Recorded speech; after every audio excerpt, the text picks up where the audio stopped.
been posting. I've just been out of range of Wi-Fi and most cell range for a few days now. So it was like a firestorm when I got back and saw what was going on. There's there's a lot, but there's a few stories that connect together that might be seen as separate when they're really not. And in case you haven't heard, there's been a massive crackdown on not only conservative pages because that's not, anything new, but now it's spreading over into libertarians.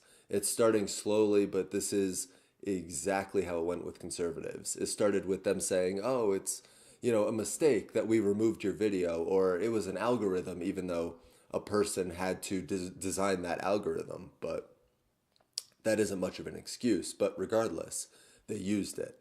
Now, on Monday, Twitter suspended the editorial director of antiwar.com, Scott Horton. They suspended Peter Van Buren, who was a former State Department employee, and they suspended Dan McAdams, who's the executive director of the Ron Paul Institute. Apparently, Horton was suspended for bad language directed at another journalist, but I'm sorry, but that's not an excuse. If you spend 5 minutes on Twitter, you can see bad language directed at a lot of people. And Dan McAdams retweeted Horton's tweet that got him suspended. And both of their tweets are still visible, but Peter Van Buren, who did an interview with Horton for antiwar.com, had his account fully suspended, so you can't even access his account or his past tweets. And on top of this, Candace Owens was temporarily suspended for exposing the Twitter algorithm lets you say what you want about white people, but don't you dare say it about Jewish or, I imagine, literally anyone else. And this action was in response to the New York Times verifying that they knew about Sarah Jeong's tweets saying that it was her plan all along to get white people to stop breeding and calling white men BS. Because apparently now it's okay to judge an entire group of people based on something like their race. I mean, it's not like that's led to some of the worst horrors in human history, right behind grouping people by class, which Zhang actually does in some of her tweets. And in case you're curious, this is what the New York Times said in response. They pretend all journalists get harassed online, and they pretend that she gets harassed extra because she's Asian. Then they claim she was imitating the rhetoric of harassers, which wasn't the case at all. I mean, the tweets in question were not imitation. And then the final nail in the coffin, they admit that they checked her social media history before hiring her. And she's going to be an important part of the New York Times editorial board. So, this is the type of person the New York Times actually wants. And they play the same game that she does. I mean, they're moving further left every day, and they play identity politics exactly like Sarah Jeong does. But, where's this all going? Well, we've had some rather clear clues. Chris Murphy tweeted out that the survival of our democracy depends on censoring outlets like InfoWars, which is absolute BS. When Vox, Vice, Mike, BuzzFeed, now this, AJ Plus, Huffington Post, New York Times, every late night comedian, every major platform, they all condone the spewing of propagandistic drivel as long as it furthers their agenda. And all of their agendas are more or less identical. It's left wing and moving further left. InfoWars is libertarian conservative because it's small government, basically not wanting to wield the government as they see fit. And has InfoWars reported on stories that were speculation and found to not be true? Yes. But is it propaganda every day? Is it journalism for the sake of pushing power to the government when their party's in power? No, it's not. And in Jones's defense, he's corrected nearly everything that he's gotten wrong, which is something nearly none of the mainstream outlets will do on a consistent basis, or none of the mainstream outlets will do, I should say. So if Chris Murphy's worried about hate and lies, maybe he should be questioning other outlets first, but he won't because censoring these outlets isn't crucial to the survival of democracy. It's essential to keeping people clueless so that they only ever hear one side of the debate and continue to send Connecticut and this country into a divided mess fueled by dogmatic people. Again, I've said it before, but I'll say it again. If you want to know where the division in this country comes from, Look at the people who lie to the masses every single day about what's going on. Look at how many people were freaking out over the Dakota Access Pipeline but knew nothing about it.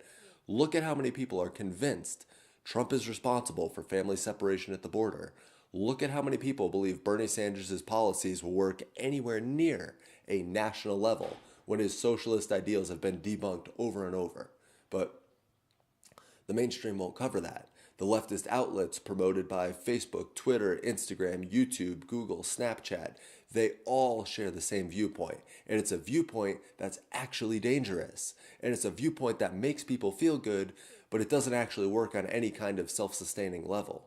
So, anyways, that was a little bit of a rant, but I guess I should have mentioned earlier that InfoWars had content removed from Facebook, Apple, and YouTube. And yes, those are all private companies, and they should be able to do what they want so long as, they're working to maximize profits for the company because they need to appeal to the shareholders. But the argument is that they're not working to maximize profits for the shareholders. By inserting a bias against roughly half the population, you push them away. This does not maximize profits. But Twitter, Facebook, Google, Instagram, Snapchat, they're all on the downslope. Zuckerberg is in hot water over slow growth, and apparently it's because people are moving to Snapchat, but Snapchat lost 3 million daily users in the last 3 months. So there's clearly some other reason that people are moving away from the big social medias. And I think that the answer becomes clear when you see something like the free speech platform like Gab becoming more and more popular. Just since Jones announced that he was streaming on Gab, they've gained 16,000 new users, which isn't much at all compared to the huge companies, but it's a surge forward for Gab.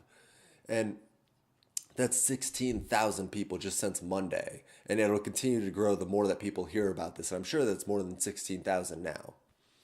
And the last big thing with all this that I want to discuss that'll bring a lot of this together is a white paper drafted by Senator Mark Warner titled Potential Policy Proposals for Regulation of Social Media and Technology Firms.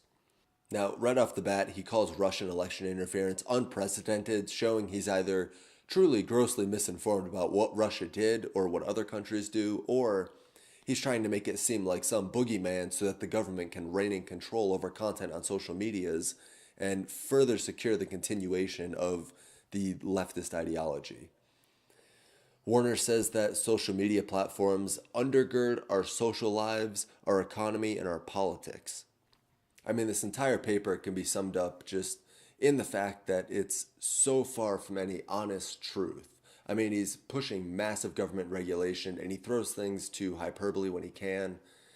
He uses words that suggest more extreme circumstances, almost tricking the reader into thinking that what he's saying is coherent. And then after he has people terrified of social medias, Russians, and the free market, it's time to rationalize the control. First thing that he notes is that bots have to be labeled. Even if they're provided by the company, they have to be labeled. And another thing is that he's calling on mandatory location verification, wrapped up neatly and inconspicuously as just knowing the origin of the post. And then there's the mandatory identification verification wrapped as identifying inauthentic accounts.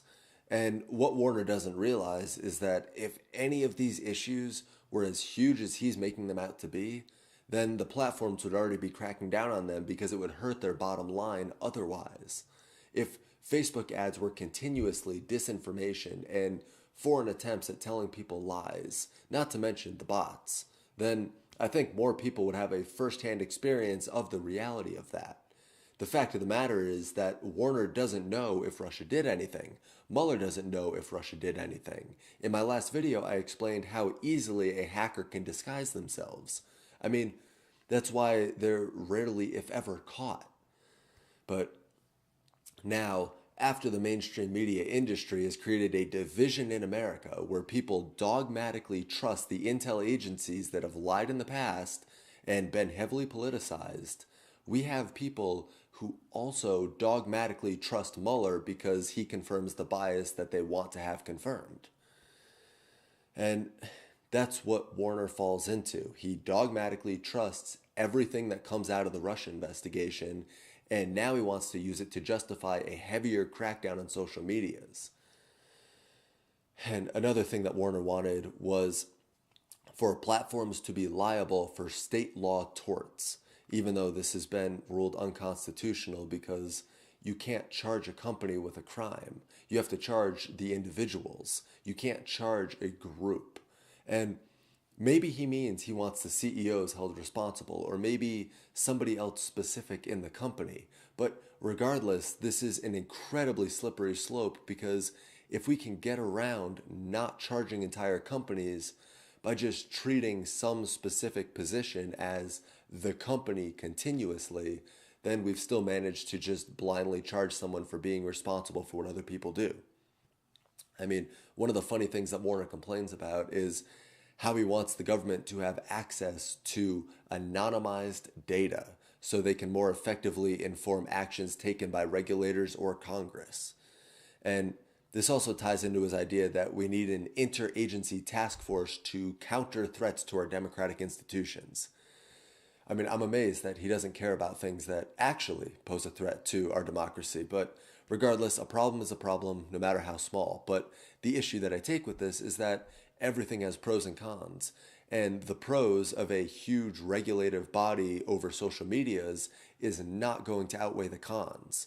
And any problem that it's going to fix wasn't really an issue to start. I mean, it's a way for someone to club other people with their politics. Not to mention, remember the Patriot Act? That was supposed to interfere and obstruct terrorism through surveillance by violating the Fourth Amendment, but it didn't. They violated the rights of citizens to not make us safer. And that's exactly how I see these social media policy proposals going.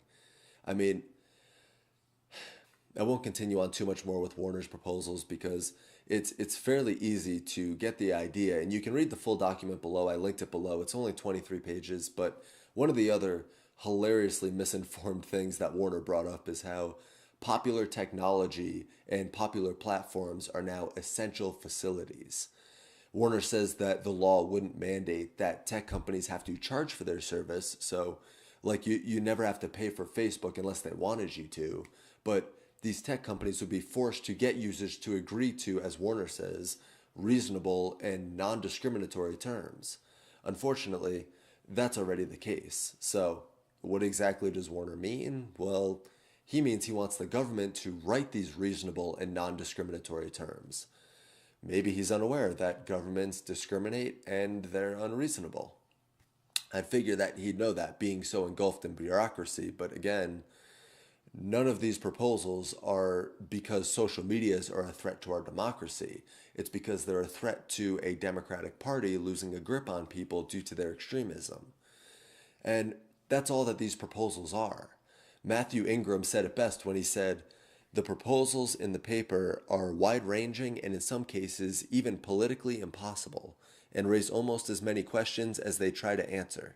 And that's exactly the case I'm making, because this video could be an hour long where I address all the questions raised by Warner's proposals and then address those questions the best that I can. But it's easier to digest for people if I just show you the blind spots that Warner has, because those will pose serious issues. So that's really all for this video. The idea was to bring together this crackdown on conservative and libertarians with the fact that Democrats are proposing policies to give government full regulative control over social medias. I mean, it'll quite literally be closer to their socialist utopia where crony capitalists control companies, but the government controls the crony capitalists and to some degree is comprised of them. I mean, I have a feeling that any extreme missteps taken by social medias over the next bit of time is prompted by these regulations looming over their heads. So these social medias are biased on their own, but the government taking control of them would further that bias in the name of safety. But those who would give up essential liberty to purchase a little temporary safety deserve neither liberty nor safety. And it's essential to have social medias be free because they offer a network free from the government's control. Sure, it's heavily biased by the people running the company, but at least it has the option of becoming more free. The government will never allow it to become more free for everyone. And the proposals put forth by Warner are very much just temporary safety because it's crying wolf to give the government control over issues that aren't actually threatening liberty anywhere near what he wants you to believe. So, thank you all so much for watching. Everything is linked below, so I encourage you